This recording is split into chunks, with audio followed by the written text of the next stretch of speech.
करने की किसी भी कोशिश का फैसला कुन जवाब दिया जाएगा। आर्मी चीफ कहते हैं दहशतगर्दों के लिए हमारी सरजमीन पर कोई जगह नहीं। जनरल सैयद आसिम मुनीर का दौरा पेशावर, सियासी रहनुमाओं से मुलाकातें। सियासी रहनुमाओं का दहशतगर्दी के खिलाफ सियासी इख्तिलाफात से बालातर होकर मुतहिद होने की जरूरत पर जोर। कहा दुश्मन इख्तिलाफ और खौफ के बीज बोने की कोशिश कर सकता है, लेकिन दुश्मन अनासिर आहनी हाथों से निपटा जाएगा और वो भारी नुकसान उठाते रहेंगे। पाकिस्तान की मुसल्लह अफवाज और कानून नाफिज करने वाले इदारे को एक अटूट फोर्स के तौर पर खड़े मादरे वतन और उसके अवाम के तहफ़्फ़ुज़ के लिए अपने मिशन में पुरअज़्म हैं। आर्मी चीफ को मौजूदा सिक्योरिटी सूरत हाल समेत फितना ख़ारिज के खिलाफ जारी इंसदाद दहशतगर्दी की कार्रवाइयों पर ब्रीफिंग। आर्मी चीफ ने फौजी जवानों के गैर मामूली हौसले की तारीफ की।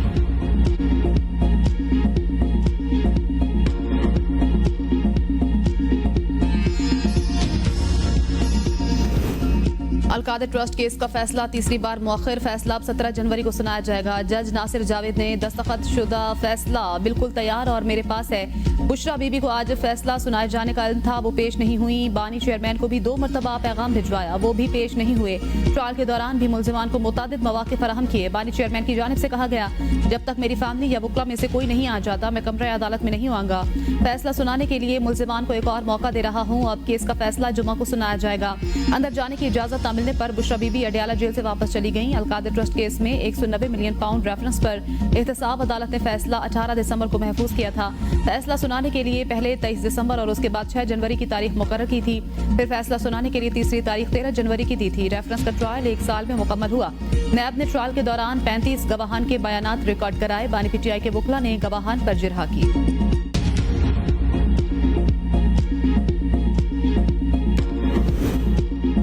190 million pound mega corruption case है। मुल्जिमान अदालत पेश न हुए। बानी पीटीआई ने ताखीरी हरबों के लिए PhD कर रखी है। वफाकी वज़ीर इत्तलात अता तारड़ का कौमी असम्बली में खिताब और प्रेस कॉन्फ्रेंस। कहा बेगुनाह कभी तारीख नहीं मांगता। इन्होंने मुकदमात को तूल देने के लिए तमाम हरबे इस्तेमाल किए। जो पैसा पाकिस्तान की आवाम पर खर्च होना था वो जुर्माने की सूरत में जमा करा दिया। कहा जा रहा है हमने ट्रस्ट बना दिया। शहजाद अकबर ने काबीना में बंद लिफाफे को लहराया और मंजूर किया गया। ये आवाम के अरबों रुपए खा गए। इदारों पर हमला करना PTI का वतीरा है। किसी को हाउस को डिक्टेट करने की इजाजत नहीं दी जाएगी। PTI के लोग बैरूनी ममालिक से झूठा प्रोपेगेंडा चला रहे हैं। 26 नवंबर को कारकुनों की हलाकतों की तादाद पर PTI रहनुमा आपस में दस्तो गिरेबां हैं। इन्हें कोई शर्म नहीं हया नहीं आती कि किस इदारे के बारे में बात कर रहे हैं। जब कुरम में लाशें गिर रही थी तो ये इस्लामाबाद पर धावा बोल रहे थे। कुरम का अमन किसी ने खराब किया। ऐवान को बताया जाए उमर अयूब किस दादा के पोते हैं जो यहाँ खड़े होकर मुनाफकत करते हैं।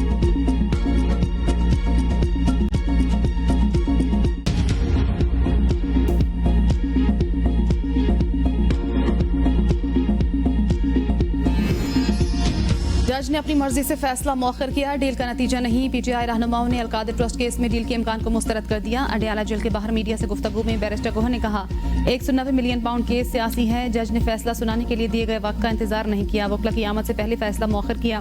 ये बेहुदा केस है। अगर इंसाफ होता तो आज रिहाई होती। बानी PTI पर दबाव डालने के लिए बुशरा बीबी का नाम भी अलकादर केस में शामिल किया गया। अलकादर ट्रस्ट केस का मकसद बानी PTI को जेर करना है।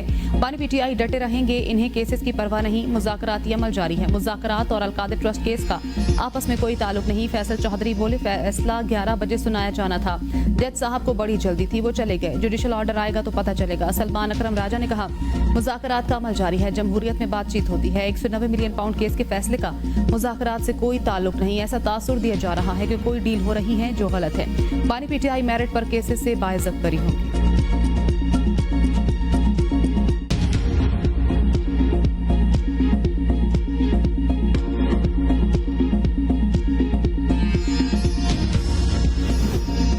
हुकूमत और PTI के दरमियान मुज़ाकरात में पेशरफ। स्पीकर कौमी असम्बली अयाज सादिक ने मुज़ाकराती कमेटियों का तीसरा इजलास 16 जनवरी को बुला लिया। कमेटियों का इन कैमरा इजलास पार्लियामेंट हाउस के कमेटी रूम 5 में 11:30 बजे होगा। तहरीक इंसाफ की जानिब से मुतालबात तहरीरी शक्ल में देने का इम्कान। इजलास की सदारत स्पीकर अयाज सादिक करेंगे। असद कैसर ने अयाज सादिक से टेलीफोनिक रब्ता किया और मुज़ाकराती कमेटियों का इजलास बुलाने की दरख्वास्त की। हुकूमत और अपोजिशन के दरमियान मुज़ाकरात के 2 अदवार हो चुके हैं। हुकूमत ने PTI को तहरीरी तौर पर मुतालबात देने का कहा था।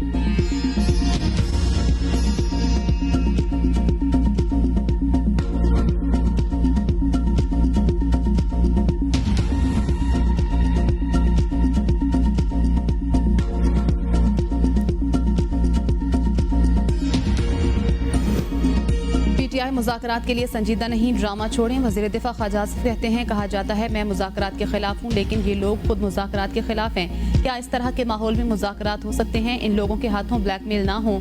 आज ये लोग बताएं कि मुज़ाकरात के लिए क्यों तैयार हो गए हैं। इन्होंने कहा कि ये कहते थे कि हुकूमत के पास इख्तियारात नहीं, कैसे इनसे मुज़ाकरात करें। मुज़ाकरात की कामयाबी बानी पीटीआई का मकसद नहीं। बानी पीटीआई से किसी किस्म की डील नहीं हो रही। बानी पीटीआई खुद डील के बयानात दे रही है।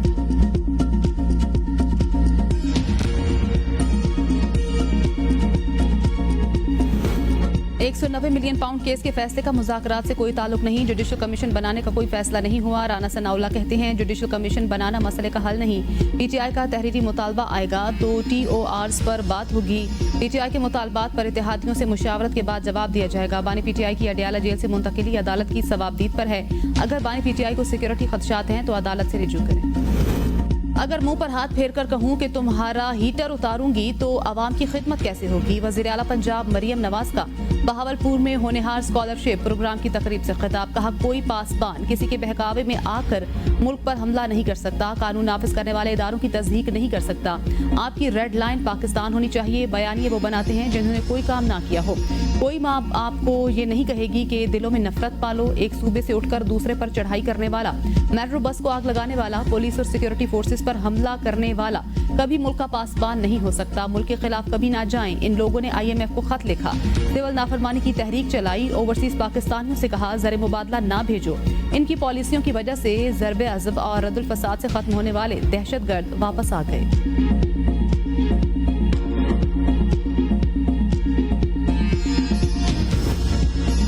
बिहार में बच्चों की शरह अमवात की खबरों को ज्यादा अच्छा उछाला गया। बिलावल भुट्टो जरदारी का डाउ यूनिवर्सिटी में तकरीब से खिताब। कहा, सिंध में बच्चों की शरह अमवात में बहुत वाज़ेह कमी आई। यूनिवर्सिटी ऑफ कैलिफोर्निया ने अपनी रिपोर्ट में शरह अमवात में कमी को तस्लीम किया। सिंध में बच्चों की शरह अमवात 1.2% है, जबकि दीगर सूबों में 1.4% है। सिंध की 106 तहसीलों में टेली मेडिसिन की सहूलत फराहम कर दी गई है। जो सफर सिंध ने शुरू किया है वो दूसरे सूबों के लिए मिसाल है। 18वीं तरमीम के बाद सूबों को सेहत के इदारों को संभालने की जिम्मेदारी दी गई। NICVD का बेहतरीन नेटवर्क और गम्बट इंस्टीट्यूट 18वीं तरमीम की बदौलत मुमकिन हुआ। सिंध को हमेशा विफाक से वसाइल की कमी का सामना है। हम लोगों की जानें बचा रहे हैं। इससे बेहतर क्या हो सकता है। बिलावल भुट्टो ने लाड़काना और सिविल अस्पताल के इमरजेंसी रूम्स की ताज़ा और पुरानी तस्वीरें दिखाई। कौमी असम्बली और पंजाब असम्बली के इजलास। अपोजिशन अरकान का ऊ की आवाजें लगाकर एहतजाज और शोर शराबा। PTI अरकान कौमी असम्बली के ऐवान से वॉकआउट कर गए। अपोजिशन अरकान का पंजाब असम्बली के अहाता में भी एहतजाज, ऊ की आवाजें लगाई। अपोजिशन अरकान ने बानी PTI और कारकुनान की रिहाई का मुतालबा भी किया।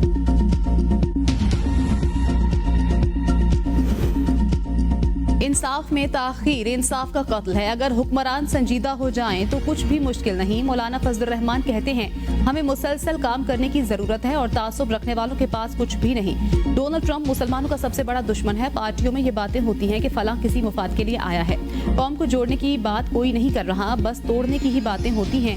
क्या हम बदअमनी और भूख का सामना नहीं कर रहे? मुल्तान वाले तो अच्छे हालात से गुजर रहे हैं, लेकिन दुनिया में अमन और मईशत बहुत जरूरी है। हमारा एक पार्लिमानी किरदार है और आइन के अंदर 26वीं तरमीम लेकर आए। मदारस के मसले पर हमारे लिए मुश्किल पैदा की गई। जो आइन और कानून का रास्ता है वही पाकिस्तान के उलमा का बयानिया है।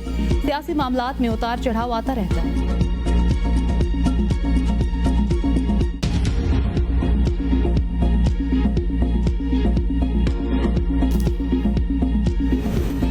वज़ीर-ए-आज़म की वफाकी हुकूमत के कम लागत घरों के मंसूबों को जल्द मुकम्मल करने की हिदायत। वजारत हाउसिंग से बैनुल-अक़वामी मयार की सहूलियात के लिए जामे प्लान तलब। शहबाज शरीफ ने कहा, शहरों को कम लागत रिहाइश की फराहमी के लिए हर मुमकिन इक़दाम करेंगी। हुकूमत की कोशिशों से पाकिस्तान का आलमी मंजरनामे पर तशख़्ख़ुस बहाल हुआ। मुल्क में क्रिकेट, दीगर खेल, आलमी कॉन्फ्रेंसेस का इनेकाद हो रहा है। बैनुल-अक़वामी मयार के होटल्स, अस्पताल और दीगर सहूलियात कायम की जाएंगी। मंसूबों के लिए बैनुल-अक़वामी शोहरत याफ्ता तामीराती कंपनियां मुंतखब की जाएं। वज़ीर-ए-आज़म ने वफाकी काबीना का इजलास आज तलब कर लिया। 8 निकाती एजेंडा भी जारी।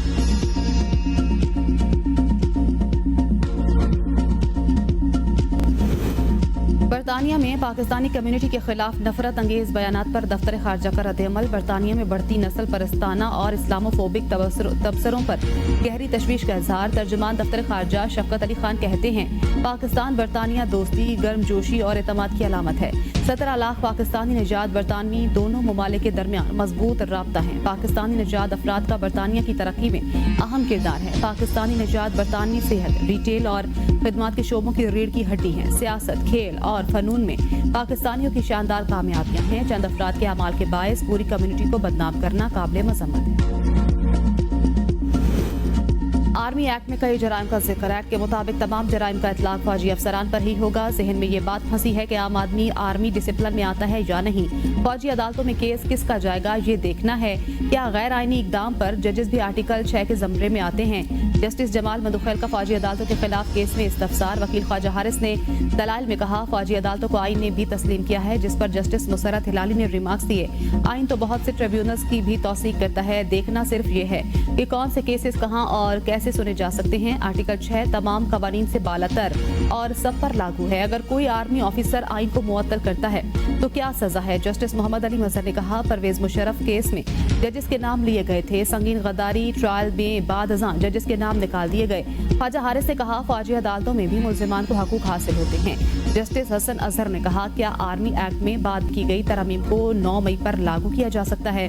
जस्टिस अमीनुद्दीन ने कहा, अगर जरूरत हुई तो अदालत आपसे रिकॉर्ड मांग लेगी। सजा याफ्ता लोगों ने अपीलें भी करनी है, जिस पर असरअंदाज नहीं होना चाहिए।